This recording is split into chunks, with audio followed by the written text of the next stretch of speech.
उत्तर प्रदेश की योगी सरकार में मंत्री और सुहेलदेव भारतीय समाज पार्टी के चीफ ओम प्रकाश राजभर ने एक ऐसा काम किया है जो यूपी के साथ साथ अन्य राज्यों में भी चर्चा का विषय बन गया है। ओपी राजभर ने अपनी नई सेना खड़ी कर दी है, जिसका नाम दिया है आरएसएस, राष्ट्रीय सुहेलदेव सेना।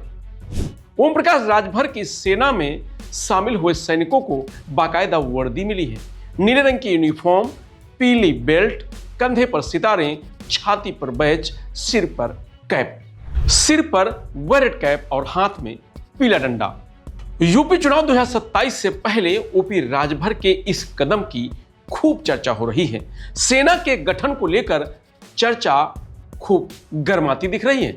बताया जा रहा है कि राष्ट्रीय सुहेलदेव सेना की शुरुआत प्रदेश के 22 जिलों में की गई है। राजभर का शुरुआती लक्ष्य अपनी आर्मी में 1 लाख लोगों को जोड़ना है। वे सेना के माध्यम से लोगों को ट्रेनिंग दिलवाना चाहते हैं। रिटायर आईएएस, पीसीएस और लेखपाल आदि भी राजभर के सैनिकों को ट्रेनिंग देंगे। यह सेना केवल नाम के ही नहीं, यह सेना वर्दी के साथ कंधों पर सितारे, छाती पर बैज और कैप लगाए सेना के जवान हाथों में डंडा लिए हुए हैं। यह सेना वर्दी के साथ है, कंधे पर सितारे हैं, छाती पर बैज है, बैरेट कैंप लगाए सेना के जवान हाथों में स्टिक भी लिए हुए हैं। कंधे पर सितारे उनके रैंक के हिसाब से लगाए जाने का भी निर्णय लिया गया है। यूपी सरकार में मंत्री ओम प्रकाश राजभर का कहना है कि गांव के युवाओं को कौशल विकास के रास्ते पर ले जाने के लिए यह सेना तैयार की गई है। गमछा और पीली टी शर्ट पहनकर लोग चल रहे थे, अब इन्हें हम औपचारिक तौर पर लॉन्च कर रहे हैं। हमने इन्हें वर्दी दी है। सभी जवानों को पार्टी की तरफ से आई कार्ड जारी किया जा रहा है। नीली वर्दी सेना के लोगों को कमांडर, सीओ, डीएसपी, एसआई और इंस्पेक्टर जैसे पद नाम दिए गए हैं। आरएसएस के गठन को लेकर अरुण राजभर ने कहा कि हम नहीं चाहते कि युवा गुमराह हो, गलत रास्ते पर चले। हम उनकी क्षमता की विकास करके उन्हें सही रास्ते पर ले जाएंगे। इसके लिए सेना काम करेगी।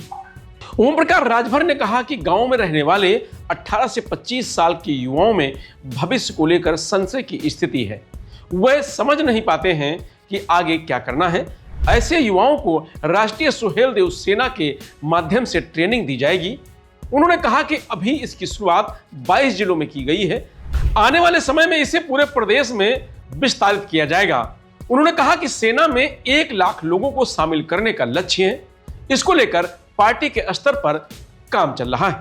कुछ मीडिया रिपोर्ट्स के मुताबिक अरुण राजभर ने कहा है कि उन्होंने पहले भी सुहेलदेव सेना बनाई थी, लेकिन तब लोगों को यूनिफॉर्म नहीं दी गई थी। सेना के लोग उस समय पीला गमछा और पीली टी शर्ट पहनते थे। अब सैनिकों के लिए आधिकारिक तौर पर वर्दी लॉन्च की गई है। सेना में लोगों को कमांडर, सीओ, डीएसपी, एसआई और इंस्पेक्टर जैसे पद दिए गए हैं। इन पदों के हिसाब से कंधों पर सितारे लगे हैं और उसी हिसाब से काम भी निर्धारित किया गया है। तो ओपी राजभर की सेना चर्चा में है। फिलहाल इस खबर में इतना ही। आप देखते रहिए लोकमत हिंदी।